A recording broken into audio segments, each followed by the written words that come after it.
Army అంటే ప్రతిరోజు మీకు యుద్ధమే. యాక్చువల్లీ మనం IPKF Indian piece keeping force అంటే కానీ ఎల్టీటీ వార్ నడుస్తున్న టైంలో కరెక్ట్. మొదట వెళ్ళినప్పుడు మాకేం చెప్పారు, ఎల్టీటీని కొంత ట్రైనింగ్ ఇవ్వాలనేసి వెళ్ళిన ఒక నెల లోపలే ఎల్టీటీకి ఆపోజిట్ అయిపో సడన్ గా ఒక నైట్ మెసేజ్ వచ్చింది, వెంటనే లక్నోకి రీచ్ అవ్వాలి, ఎయిర్ క్రాఫ్ట్స్ రెడీగా ఉన్నాయి, శ్రీలంక వెళ్ళాలి. అంటే శ్రీలంకకి మనకి వార్ పెద్ద ఎక్కడ జరగలేదు కదా సార్. ఎనిమి ఎవరు ఫ్రెండ్ ఎవరు తెలియదు. కింద నుంచి ఎల్టీటీ హెలికాప్టర్ మీద ఫైర్ చేస్తాం.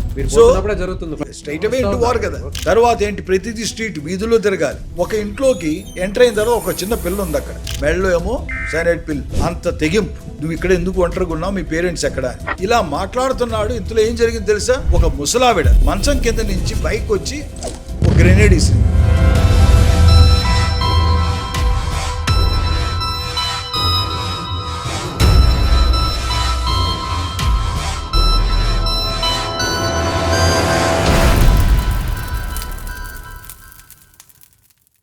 మన దేశంలో ఇటీవల జరిపిన అధ్యయనాల ప్రకారం 60 ఏళ్ల వయసు దాటిన వారిలో చాలామంది మోకాళ్ళ సమస్యలతో బాధపడుతున్నారు. అందులో మోకాళ్ళ చిప్పులు అరిగిపోయి చాలామంది సర్జరీకి వెళ్తున్నారు. అయితే సర్జరీయే దిక్కు అనుకునే వారికి ఎపియాన్ పెయిన్ క్లినిక్ ఒక శుభవార్త చెప్పింది. ప్లాస్మా థెరపీ ద్వారా ఈ సమస్యకు చెక్ పెడుతుంది. సో ఇమీడియట్గా ఈ సమస్యతో బాధపడేవారు ఈ కింద నెంబర్కు కాల్ చేయండి.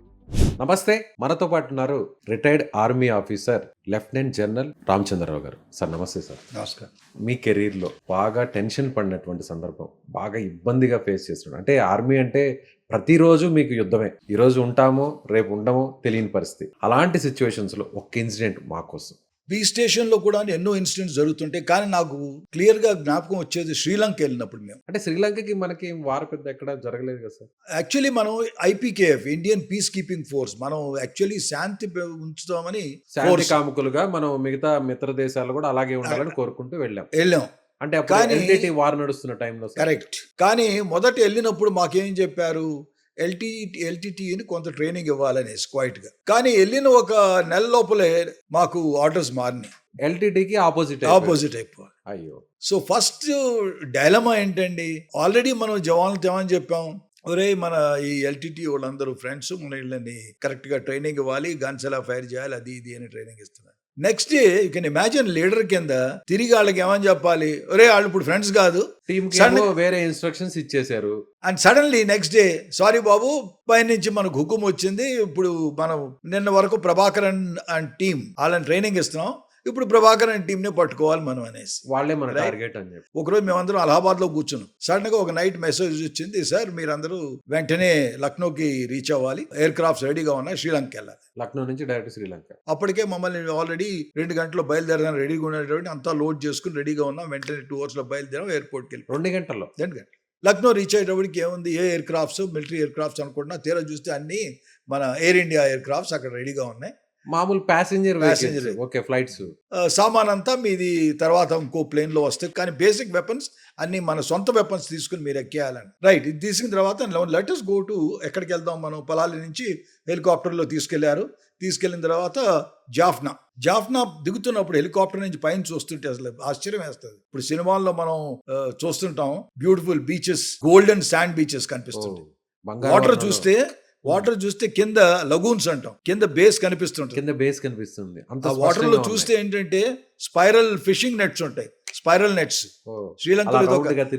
శ్రీలంకలో అదొక డిఫరెంట్. ఇది స్పైరల్ ఏంటి, ఎక్కడైతే ఎంట్రన్స్ ఉంటుందో చాలా వైడ్ గా ఉంటుంది, స్లోలీ ఆ ఎంట్రన్స్ అలా తగ్గిస్తా. సో ఎప్పుడైతే ఈ చేపలు ఈ పెద్ద నెట్ లోకి వస్తాయో, ఇలా ఈదుకుంటా లోపలికి వెళ్ళి బయట రాట కష్టం.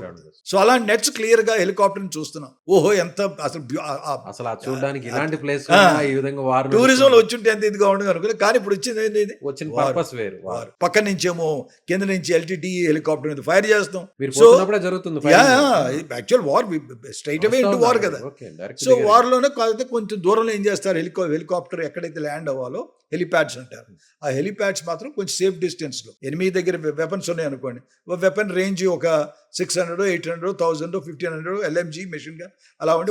మీరు హెలికాప్టర్ లో వెళ్తున్నారు, మీ మీద ఒకవేళ తగిలితే యాక్చువల్లీ జరిగిన సందర్భాలు కూడా ఉన్నాయి. ఏ అయితే హెలికాప్టర్ తగిలి పడిపోవటం జరిగిన సందర్భాలు కూడా వారిలో ఎన్నో జరుగుతుంటాయి. మా అదృష్టం అది. అందుకే అంటారు కదా, హర్ దానేపై నామ్ లిఖా ఏదో అంటామే, అలాగే ప్రతి ఒక్కరు సైనికుడు ఏమంటాడు, బుల్లెట్ మీద పేరుంటేనే కానీ మనం ఏం నేను చేయలేం. చావను, బుల్లెట్లు ఎన్నో వెళ్తుంటే ఎనిమి ఎన్నో ఫైర్ చేస్తుంటాడు. అది మన పేరు రాసి పెట్టుంటే పేరు రాసి ఇంకా పెట్టుంటే. అంతే. సో ప్రతోడు ఆ విధంగా ఆలోచించి థాట్ తో వెళ్తాడు. హెలికాప్టర్ మీద లేదు కనుక ఏది జరగలేదు. హెలికాప్టర్ ల్యాండ్ అయ్యాం. ల్యాండ్ అయిన తర్వాత జాఫ్నా సిటీలో ఎనిమి ఎవరు ఫ్రెండ్ ఎవరు తెలియదు. సిటీలోనే నడుస్తుంది వారు. తర్వాత ఏంటి, ప్రతిదీ స్ట్రీట్ వీధుల్లో తిరగాలి. వీధుల్లో అక్కడ యాక్చువల్లీ ఒక ఎగ్జాంపుల్ మీకు చెప్పాలి, ఇది వెరీ ఇంపార్టెంట్ ఎగ్జాంపుల్. ఒక ఇంట్లోకి గోర్ఖా బెటాలియన్ సిఓ ఎంటర్ అయిన తర్వాత ఒక చిన్న పిల్ల ఉంది అక్కడ, 8 ఏళ్ల పిల్లని అడుగుతున్నాడు. ఆవిడకి అర్థం కాదు తమిళ్లో, ఏంటమ్మా అన్నట్టుగా ఇంట్లో ఎవరినో పిలిచాడు, తమిళ్ చదువుతూ మాట్లాడుతున్నాడు.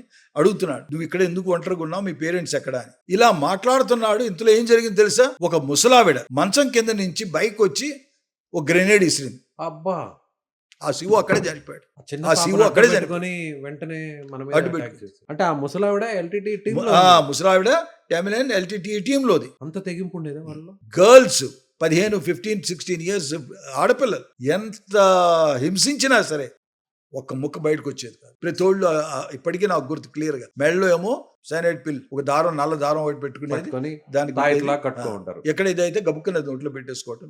పట్టుకున్న వెంటనే పెట్టేసుకుంటారు. అంత తెగింపు. So LTT was highly motivated force. అది టోటలీ ఒక డిఫరెంట్ ఎక్స్పీరియన్స్. ఇండియన్ ఆర్మీకి కూడా, ఇండియన్ ఆర్మీకి కూడా చాలా different experience. Thank you sir. నిజంగా మీ ఎక్స్పీరియన్స్, నిజంగా ఆర్మీ పడుతున్నటువంటి ఆ కష్టాలను ఒక్కొక్కటి చెప్తుంటే ఎంత ప్రాణాలకు తెగించి పోరాడుతున్నారు అనేది కళ్ళ ముందు మాకు కనిపిస్తుంది. Thank you sir. Thank you very much.